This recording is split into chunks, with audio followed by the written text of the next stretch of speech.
안녕하십니까, 이태현입니다. 처음으로 상해에서 설을 보내는데 정말 눈이 휘둥그레졌어요. 모르는 사람이 보면 또다시 봉쇄령이 내려진 줄 알겠어요. 거리에는 사람 한 명 없고 심지어 붉은색 장식조차 안 보이네요.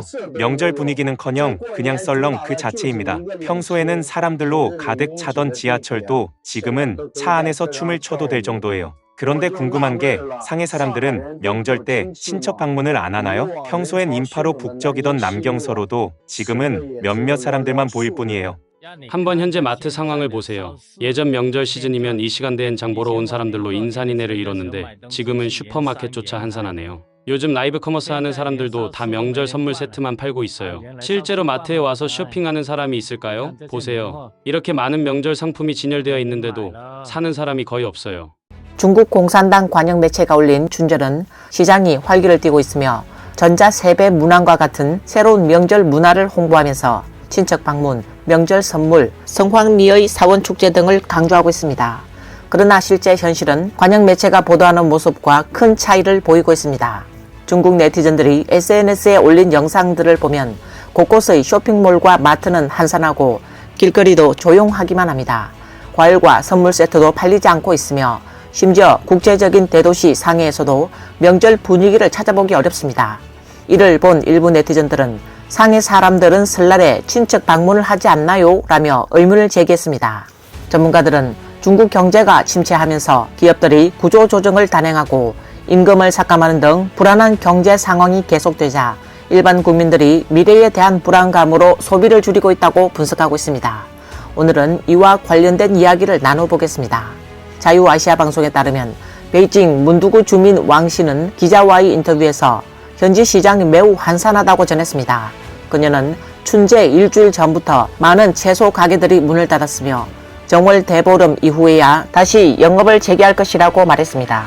지금 시장과 쇼핑몰에는 사람이 없습니다.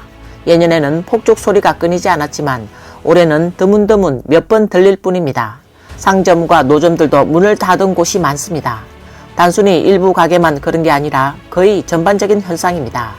원래 채소 가게들이 음력 27, 28일까지 영업했지만 올해는 열흘 또는 일주일 전에 미리 문을 닫았습니다.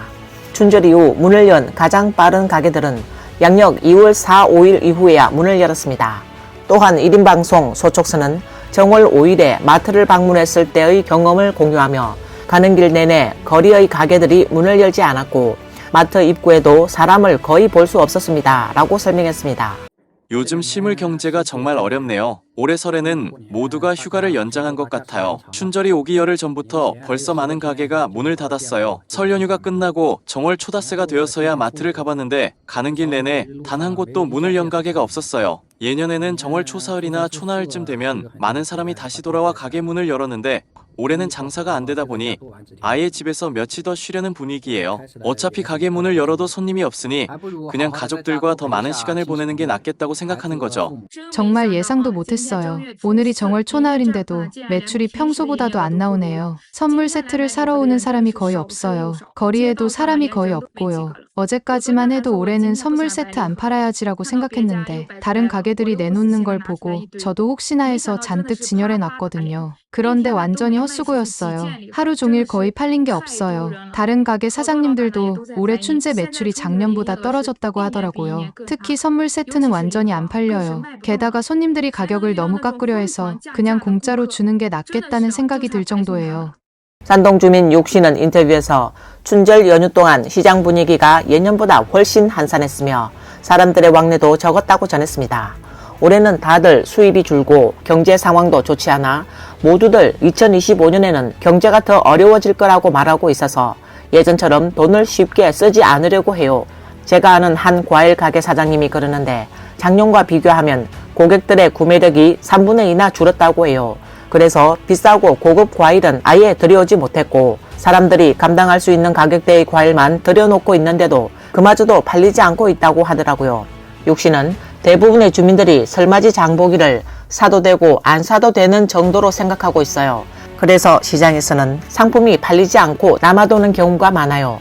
특별히 필요한 게 아니면 안 산다. 선택지가 있으면 아예 포기한다, 이런 분위기가 형성됐다고 말했습니다. 오늘은 음력설 6째 날입니다. 안녕하세요. 저는 호거입니다. 설탕귤 가격이 올랐는데 전혀 팔리지 않네요. 보세요. 어제 하루 종일 팔린 게 이 정도밖에 안 됩니다. 재고가 너무 많아요. 사람도 없어요. 음력 설날 8일 이후가 돼야 유동인구가 좀 늘어날 것 같아요. 지금은 사람이 너무 적어요. 시장 분위기도 차갑고 날씨도 춥네요. 오늘 기온이 영하 5도까지 내려갔고 내일은 영하 7도까지 떨어진다고 합니다. 장사는 결국 사람 댐댐이에 달려 있습니다. 장사 잘하는 사람은 이 4가지 특징이 있어요. 첫째, 무게를 속이지 않고 양심적으로 장사한다. 둘째, 손해를 보더라도 남을 속이지 않는다. 셋째, 남에게 피해를 주면서까지 자기 이익을 챙기지 않는다. 넷째, 감사하는 마음을 갖고 은혜를 갚을 줄 안다. 이런 사람과 함께 장사하면 절대 실패할 일이 없습니다. 선하고 정직한 사람은 하늘이 돕는 법이니까요. 상해의 춘절마저 썰렁합니다. 외국인도 부자도 떠나고 있습니다. 상해의 설날 분위기도 한산하기 그지없습니다. 이는 중국 경제가 침체된 영향도 있지만 중국 정부가 외국 기업을 탄압하면서 외국 자본이 대거 빠져나갔기 때문입니다. 번화했던 상해는 과거가 되어버렸고 상해의 외국인들이 거의 다 떠났습니다. 중국 내 부유층도 해외로 도망가는 사례가 급증하고 있습니다. 이는 상해를 떠나지 않는 부자가 더 드문 상황이 되어버렸습니다. 오늘 여러분께 상해 설날 거리 풍경을 보여드리겠습니다. 정말 썰렁합니다. 지금 길거리에 나무 막대기를 던져도 맞을 사람이 없을 정도입니다. 버스를 타면 운 좋으면 혼자 전세 낸 것처럼 독차지할 수도 있습니다. 도로 위에는 침대를 가져다 놓고 편하게 자도 될 만큼 안전할 거예요. 제 동료가 그러더군요. 요즘 거리에서 사람 한 명만 봐도 신기할 정도예요. 상해에서 설을 보내는 건 정말 너무 심심합니다. 전혀 명절 분위기가 나지 않아요. 예전엔 있던 닭갈비뼈 식당도 없어졌고 야시장도 사라졌어요. 먹을 것도 없고 농구장도 문을 닫았네요. 거리에도 사람이 거의 없습니다. 제 주변 친구들도 전부 여행을 떠났거나 고향에 내려가서 설을 보내고 있어요. 너무 지루해요. 정말 남은 날이 너무 많아서 뭘 해야 할지 모르겠어요. 상해 푸둥공항, 여기는 사람이 정말 없네요.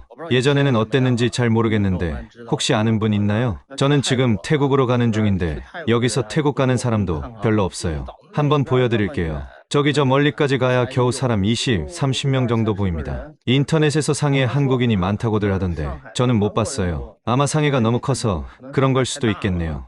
지금 상해의 실제 상황을 들으면 아마 황푸강으로 뛰어들고 싶을 정도로 충격적일 거예요. 이틀 전에 택시를 탔는데 기사님과 이런저런 얘기를 나눴어요. 기사님은 요즘 호출 택시 기사나 배달원의 수입이 엄청나게 줄었다고 말씀하시더라고요. 대기업들은 계속 감원하고 작은 회사들은 속속 도산하여 문을 닫고 있어요. 그래서 지금 사무실 건물도 많이 비어있고 출퇴근하는 직장인도 눈에 띄게 줄었어요.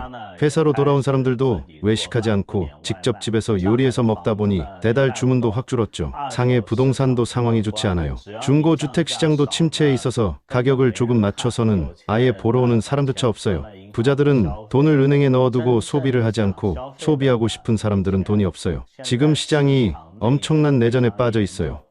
안녕하세요. 여기는 상해의 대형 마트입니다. 이 마트가 얼마나 넓은지 보세요. 수천 제곱미터 규모예요. 카메라를 돌려봐도 끝이 안 보일 정도로 큰데 이 시간에 사람이 거의 없어요. 요즘 장사하기 정말 힘들겠네요. 이렇게 넓은 마트인데 사람이라고는 한두 명 보일 뿐이에요. 저도 그냥 와서 한 바퀴 둘러보고 필요한 게 있나 살펴보려고 왔어요. 대형 마트는 대규모 투자를 했을 텐데 손님이 없네요. 요즘 돈 벌기가 정말 어려운 시대예요.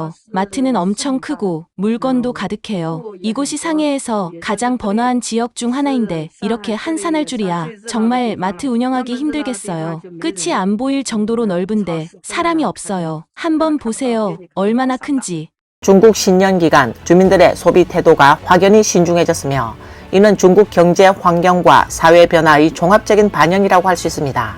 최근 몇 년 동안 기업들의 대규모 감원, 소득 불안정, 실업률 증가 등의 요인으로 인해 많은 가정이 필수 소비를 제외한 지출을 줄일 수밖에 없는 상황에 처하게 됐습니다.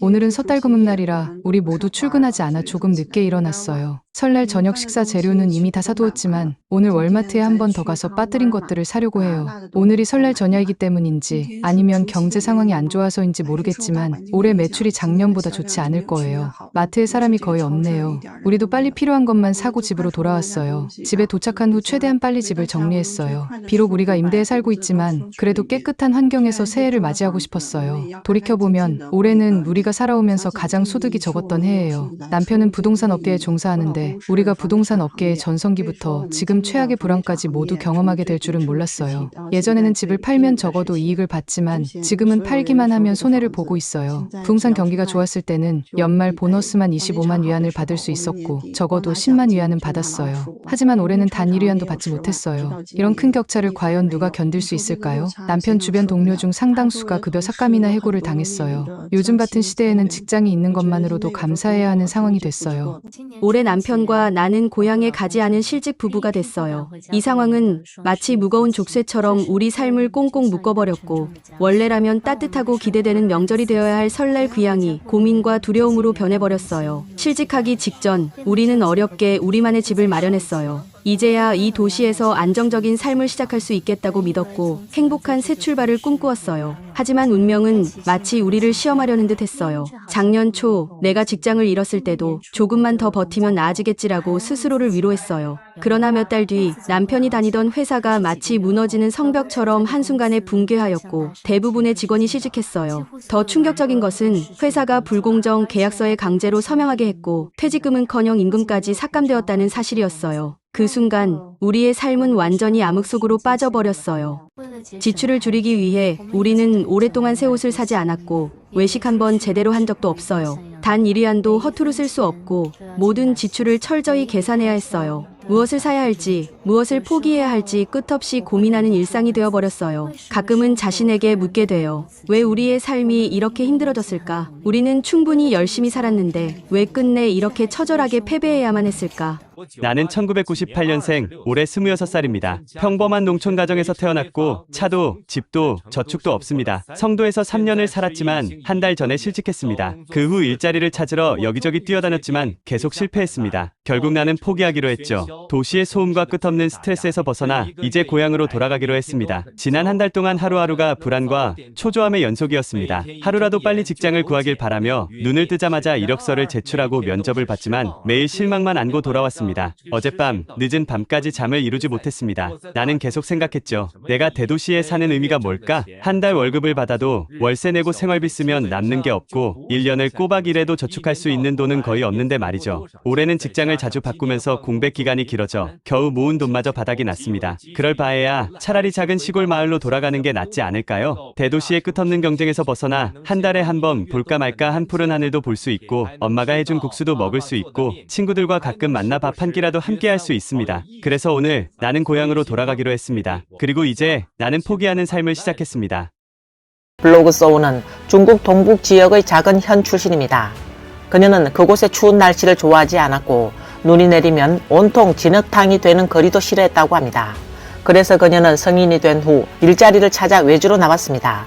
더 넓은 세상을 보고 싶었기 때문입니다.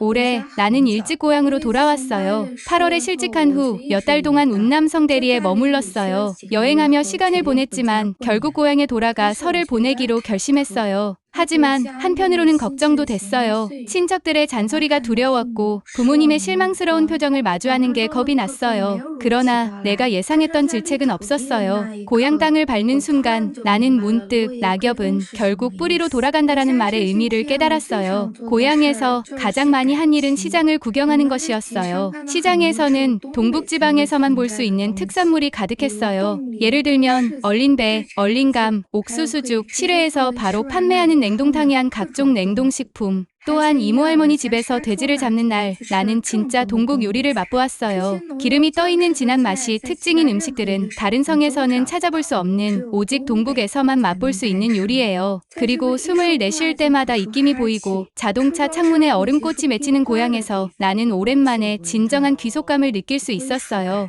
오늘 뉴스는 여기까지입니다. 시청해주셔서 감사합니다.